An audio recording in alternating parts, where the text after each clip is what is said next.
প্রত্যাশা যদি আমি এখানে না তুলে ধরি আসলে আমার মনে অপূর্ণ থেকে যাবে। একটি হচ্ছে যে এখানে প্রশাসনের সর্বময় কর্মকর্তারা আছেন, জেলা প্রশাসক মহোদয়, পুলিশ সুপার মহোদয় সহ বিশেষ করে আমাদের ব্যবসায়ীদের এবং ভোক্তা যারা আগামী রমজান মাসে দ্রব্যমূল্যের ঊর্ধ্বগতি এবং বিশেষ করে বাজার ব্যবস্থা মানুষের যে জীবনের অবিশ্বাস সেই জায়গাটি থেকে অন্তত রমজান মাসে কিভাবে পরিত্রাণ পাওয়া যায় এই বিষয়টা আমলে আনতে বলছে।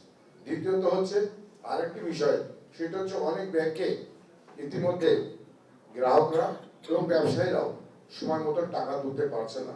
এটা আমাদের জন্য অত্যন্ত, ব্যবসায়ীদের জন্য যেমন কষ্টকর এবং বিশেষ করে যারা ভোক্তা তাদের জন্য কষ্টকর।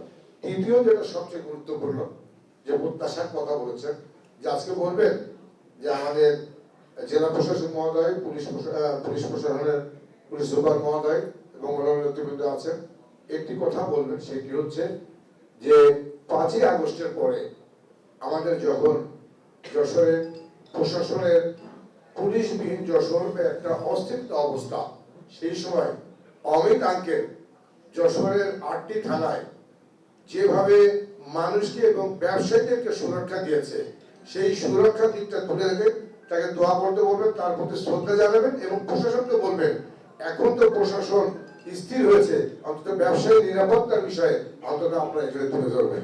এই জন্য অমিতকেও আজকে, বিশেষ করে অমিত ইসলাম অমিতকেও ব্যবসায়ীদের পক্ষ থেকে আমরা ধন্যবাদ জানাচ্ছি।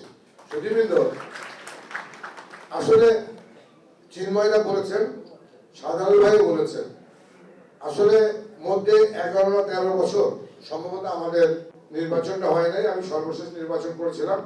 আজকের এই পর্যায়ে এসে আমি দুইটা কথা মানুষের যদি স্বীকার না করি তাহলে নিজেকে অকৃতজ্ঞ, অমানুষ বলে মনে হবে।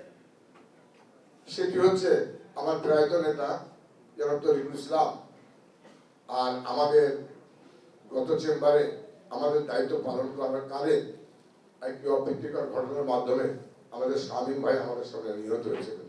এই দুইজনের প্রতি আমি কৃতজ্ঞতা প্রকাশ করছি।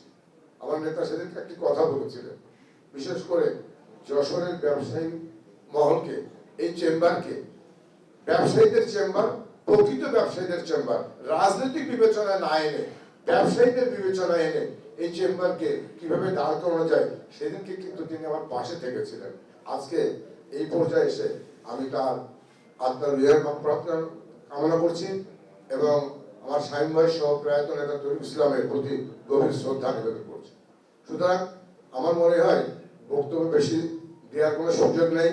চিন্ময় দাদের কথা বলেছেন, আপনি এই কথা বলার আগেই আমাদের বিশেষ করে অনিন্দ ইসলাম অমিত এই দায়িত্ব নেওয়ার আগে একটি কথা আমাকে বলেছিলেন, চাচা মনটাকে বড় করবেন, ক্ষমতাকে মামলা করে চিরদিন ধরে রাখতে হবে, এই মানসিকতা থেকে দূরে সরে আসবেন এবং প্রতি বছর অন্তত নির্বাচন দিয়ে নতুন নেতৃত্ব সৃষ্টি করে প্রকৃত ব্যবসায়ীদের মাঝে আপনার এই চেম্বারকে তুলে দেবেন এবং চেম্বার নেতৃত্ব দেবে।